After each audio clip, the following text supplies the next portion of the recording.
wasiirka wasaaradda maaliyadda iyo horumarinta dhaqaalaha Somaliland agaasimaha guud ee wasaaraddaasi iyo mas'uuliyiin kale ayaa maanta safar shaqo waxay ku yimaadeen magaalada Berbera ee xarunta gobolka Saaxil. Ujeedada socdaalkan ayaa waxa uu ahaa inay ka qayb galaan shirka Bilaa ee daneeyaasha dekedda Berbera iyo sidoo kale howlwadeenada iyo ganacsatadu ay isugu yimaadaan. Mas'uuliyiinta waxaa halkaasi ku soo dhaweeyay maamulka kastamka Berbera, barasaabka gobolka Saaxil, maamulka dekedda Berbera iyo sidoo kale mas'uuliyiin kala duwan, waxaana halkaasi laga jeediyay hadallo kala duwan. ku soo dhaweynana farxad weyn way noo tahay inaad maanta nagu soo boqoto gobolkii.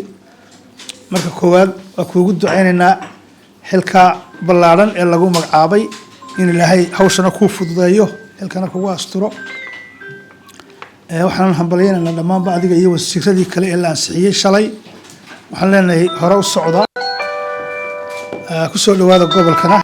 shirkan waxa weeye shir Bilaa oo wasaaradda maaliyadda iyo dekedda iyo gobolka iyo ganacsatada iyo dhammaan wasaaradaha stakeholders dekedda oo dhami ay yeeshaan bishiiba mar si loo eego caqabadaha ama waxyaabaha ku soo kordhay ee dekedda. muhiimadda weyn waxa weeye in la isla jaan qaado. kale waxaan u soconay wuxuu ahaa anigii wasiirku safar shaqo oo shirkii ka dhici jiray dekedda Bilaha kii baynu soconay. waxaan u mahadnaqaynaa sidan fiican ay noo soo dhaweeyeen barasaabka, ganacsatada, shaqaalaha iyo dhammaan mas'uuliyiinta gobolka.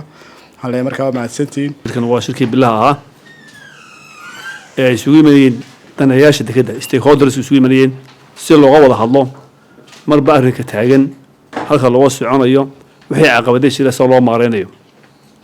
sidii hore ay hawshu ugu socon jirtay ugu socon doontaa. shirku Bilaha sidii buu nagu socon doonaa. sidii wasiirkii hore maaliyadda iyo horumarinta dhaqaalaha aad u shaqayn jirteen iyo si ka duwan oo si ka ballaaran ayaynu u wada shaqayn doonaa. gacmahaynu isqabsan doonaa. dalkeena iyo dadkeena ayaynu u adeegi doonaa insha Allah bidilaahi kariim. maqaamaanta waa bilow, waa isbarasho. ragga in badan oo askariina way jirtaa. raggaan askariina way jirtaa. waxa isna nala jooga taliyihii ilaalinta cashuuraha oo isna cusub oo imka xilka ku cusub. marka inaynu isla jaan qaadno, iswareysano, hawshu halkay ka socotay kasii aan qaadno, hore u sii marino ayaynu maanta isugu nimid. Cabdirasaaq Qaasin, telefishinka Saab, Berbera.